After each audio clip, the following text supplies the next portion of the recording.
अस्सलाम वालेकुम नाजरीन, मैं साइमा शफकत प्रोग्राम ज़राअतनामा में काश्तकारों की रहनुमाई के लिए एक नए और अहम मौजू के साथ हाजिर खिदमत हूँ।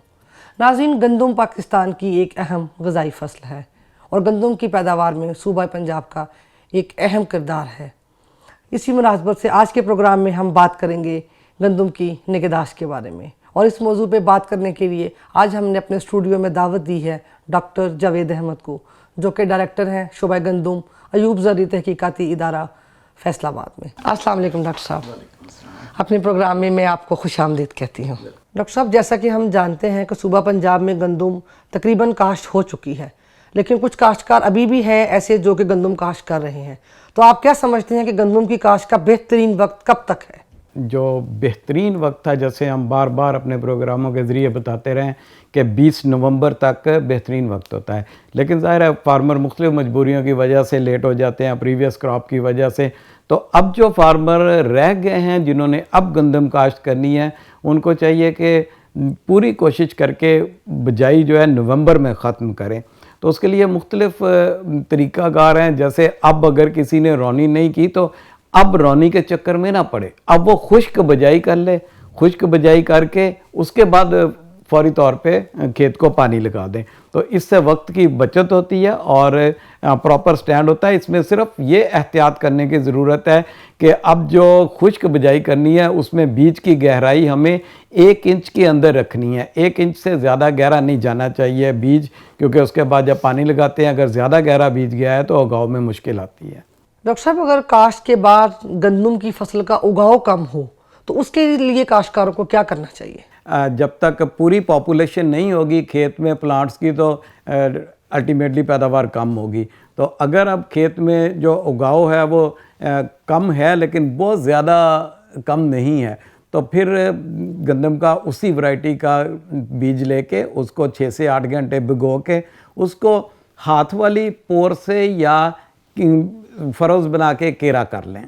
ठीक है। तो अगर बहुत ज़्यादा उगाव कम है और खेत में वतर भी नहीं है तो फिर पानी लगा के तो उसमें गप छट की शक्ल में उसका छटा करें, और ख़ास तौर पे उन एरियाज़ को टारगेट करें जहाँ पे उगाव ज़्यादा कम है। तो इस तरह से, लेकिन यहाँ भी बीज को भिगोया होना चाहिए पहले से, ताकि वो जल्दी स्प्राउट कर जाए और बाकी के साथ जल्दी प्लांट्स मिल जाएं। डायरेक्टर साहब, काश्तकारों को बताइएगा कि गंदम की फसल के लिए खादों का इस्तेमाल किस वक्त और किस तनासब में करना चाहिए? जी देखें, नॉर्मली जो है वो फास्फोरस और पोटाश तो जैसा कि हमने रिकमेंड किया हुआ है कि वो बिजाई के वक्त डालनी है, और नाइट्रोजन की पहली किस्त। तो अब वो लोग जिन्होंने ये फास्फोरस और पोटाश डाल ली थी, अब वो पहली आपाची के वक्त नाइट्रोजन की दूसरी किस्त डालेंगे।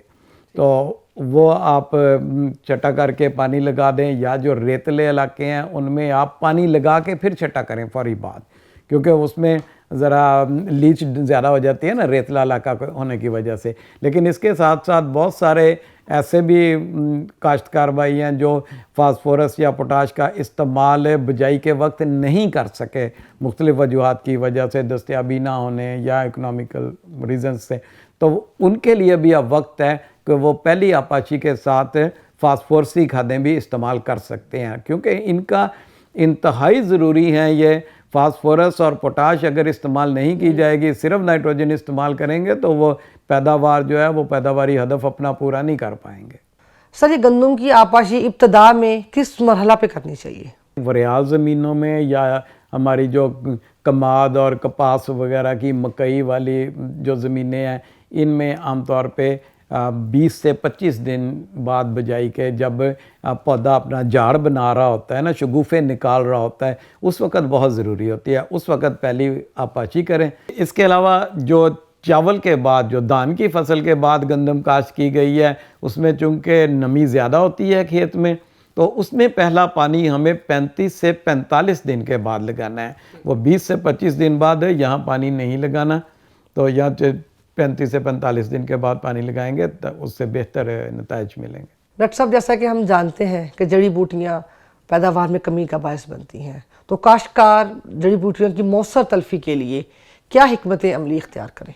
जड़ी बूटियाँ ہمارا گندم کی جو فصل ہے اس کا سب سے بڑا دشمن جڑی بوٹیاں ہیں، کیونکہ یہ ہر چیز جیسا کہ پانی، کھاد، روشنی، ان سب میں حصے دار بنتی ہیں، اور قدرتی طور پہ ان کی گرو کرنے کی ایبلٹی گندم کی کراپ سے زیادہ ہوتی ہے، تو یہ زیادہ حصہ کھاد اور پانی کا یہ لے جاتی ہیں۔ اس کے ساتھ ساتھ یہ مختلف بیماریوں اور کیڑوں مکوڑوں کے لیے بھی شیلٹر کا کام کرتی ہیں، اس پہ وہ گرو کرتے ہیں، تو اس لیے ان کا خاتمہ انتہائی ضروری ہے۔